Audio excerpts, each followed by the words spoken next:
En France, la DMLA ou dégénérescence maculaire liée à l'âge est en augmentation. Une personne sur deux de plus de 80 ans est concernée.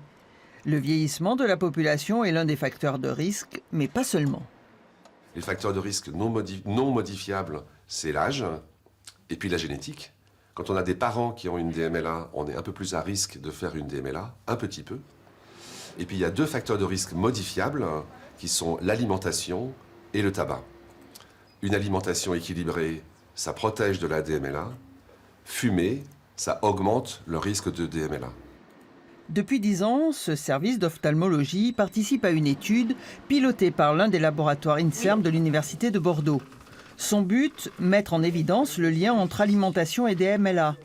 À 82 ans, Alice fait partie du panel des 1000 patients suivis ici. Elle souffre de dégénérescence maculaire et a été traitée par injection. On m'a fait des piqûres dans l'œil.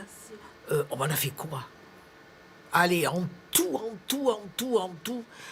avec les piqûres de rappel et autres, 14. On sait que si on ne traite pas la DMLA, la vision va se dégrader beaucoup. Donc ça n'aboutit pas à une guérison de la maladie, mais ça permet de contrôler la maladie et c'est très efficace. Même si elle n'est pas guérie, Alice a repris toutes ses activités. Je fais beaucoup de mots croisés. Je lis énormément. J'ai pas de problème, hein. J'avais les yeux qui pleuraient. J'étais tout le temps à faire comme ça. C'était pas une vie. Dès 55 ans, certains signes doivent inciter à consulter. On a la vue qui baisse, on voit déformer les objets, et ça c'est quelque chose qui apparaît en 8 jours, 15 jours, donc assez rapidement. Il faut être examiné dans la semaine. Les chercheurs bordelais ont mis en exergue le rôle de l'alimentation méditerranéenne pour ralentir la DMLA.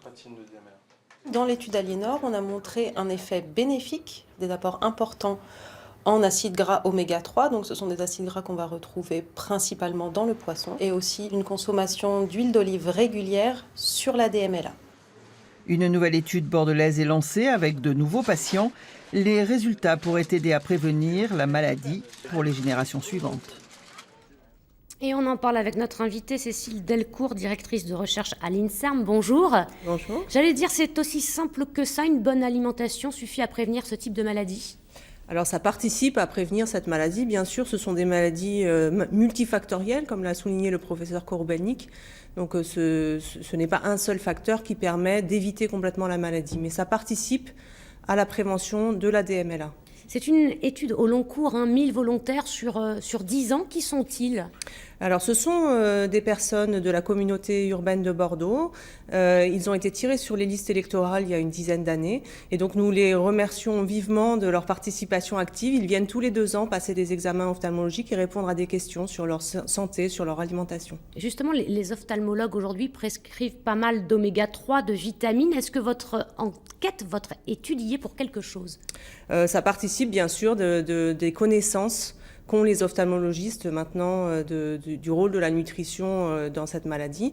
Alors bien sûr, il y a le côté compléments alimentaires qui sont prescrits chez les personnes qui ont déjà des signes débutants de la maladie, mais il ne faut pas oublier non plus notre alimentation. Ça passe par des conseils assez simples. La consommation de poissons et aussi la consommation de fruits et légumes jaunes orangés ou les légumes verts. Oui, parce que ces composés contiennent un pigment jaune qui va se fixer dans la rétine et qui protège notre rétine. Ça veut dire qu'il y a une vraie influence des aliments sur nos yeux?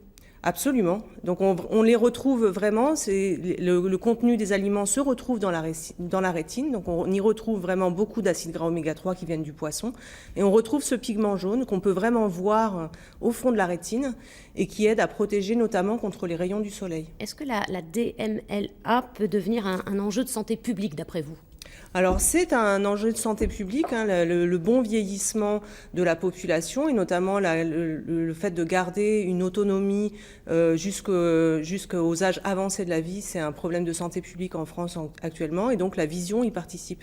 Merci Cécile Delcourt pour ces précisions sur ce sujet.